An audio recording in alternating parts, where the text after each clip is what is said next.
Mesdames, Messieurs, bienvenue dans la quotidienne des marchés du FX du mercredi 18 novembre 2015. Wall Street a fini en ordre dispersé, les bons chiffres de l'inflation constituant des arguments plaidant en faveur d'un relèvement des taux d'intérêt en décembre, compensant ainsi les gains du secteur de la grande distribution après la forte progression de Walmart, Home Depot et d'autres géants du secteur.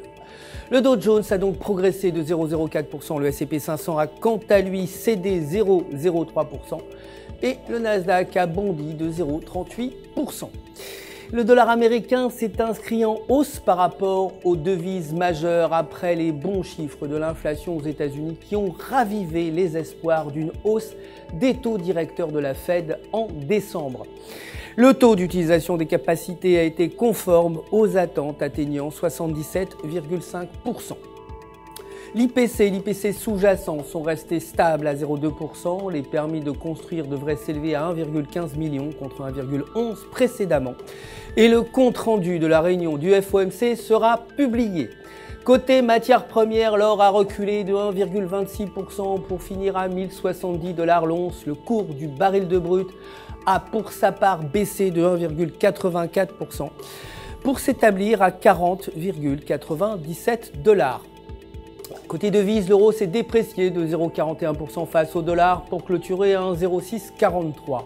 L'indice du sentiment ZEW allemand a été supérieur aux attentes à 10,4 contre 6,7 précédemment.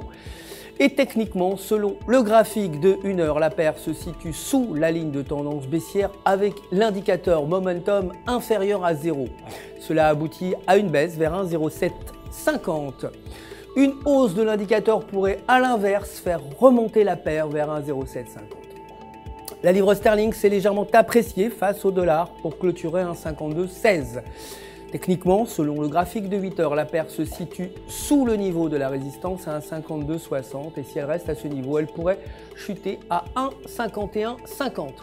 Tant que la paire reste au-dessus de la moyenne mobile de 10 jours, une hausse vers 1,5300 est également possible, mais aucun indicateur économique ne sera publié.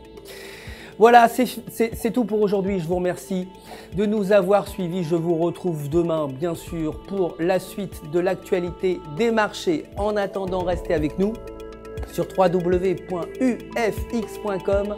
pour tous vos besoins de trading. Vous le savez, un conseiller est là si vous avez des questions. Tout UFX joint à moi pour vous souhaiter une excellente journée de trading.